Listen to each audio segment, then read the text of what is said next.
సేవ అంటేనే వైశ్యుడు, పన్యానయితో దునియానయి. ఇక్కడే కాదు, మనం ప్రపంచంలో ఏ దేశంలో అయినా, భారతదేశంలో ఏ కార్నర్లో అయినా, ఏ రాష్ట్రంలో అయినా, ఏ జిల్లాలో, ఏ నగరంలో అయినా సేవా కార్యక్రమాలు చేస్తున్నారంటే అక్కడ మాక్సిమం గా వైశ్యులు అయి ఉంటారు. గత అనేక దశాబ్దాల నుండి మన పూర్వీకులు, పెద్దలు, మన కుటుంబ సభ్యులు ఏదైనా సేవ అంటే ముందుంటారు. కానీ మా చిరంజీవులు, మా సోదరులు, మా తమ్ముళ్ళు వచ్చినప్పుడు నాకు సంతోషం ఏమైందంటే అంత యూత్ కూడా కలిసి, మొత్తం యూత్ 27 మంది కలిసి గత సంవత్సరాల క్రితము అంకుల్ మేము ఇట్లా ఈ విధంగా స్టార్ట్ చేసినాము.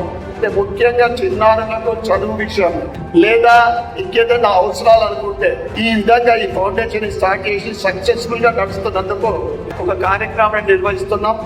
మీరు తప్పకుండా రావాలంటే నాకు ఏ పని ఉన్నా కానీ ఈ కార్యక్రమానికి వస్తాను చెప్పడం జరిగింది.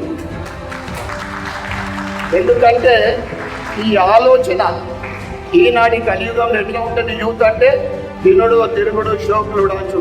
కానీ ఒక సేవ చేయాలనే భావన కలిగినప్పుడు వారి జీవితంలో మొత్తం కూడా ఒక లైఫ్ స్టైల్, ఒక సిస్టమేటిక్ ఉంటుంది. అద్భుతమైన వారి ఆలోచనకు నేను ధన్యవాదాలు చెప్పుకుంటున్నా. అమ్మవారి ఆశీర్వాదంతో, పక్కనే ఉన్న ఉమాశంకరుడు ఆశీర్వాదంతో మీరు ఏదైతే ఈ కార్యక్రమం తలపెట్టినో భవిష్యత్తులో ఇంకా ఎదగాలని, ఇంకా మీ సేవా కార్యక్రమాలు ఇంకా మున్ముందు ఏదున్నా కానీ నిజామాబాద్ నగర ఆర్య వైశ్యులకు మీరు మీ సేవలు అందాలని నేను మనస్ఫూర్తిగా కోరుకుంటూ మీ అందరికీ కూడా ప్రత్యేకమైన ధన్యవాదాలు తెలుపుకుంటా ఉన్నాను. నేను ముఖ్యంగా నిజామాబాద్ అర్బన్ విషయంలో ఎవరికి ఏది అవసరం ఉన్నా 24 గంటలు నా దగ్గర రావడానికి ఎవరు కూడా సంకోచించవద్దని మీ అందరికీ కూడా తెలియజేస్తున్నాం.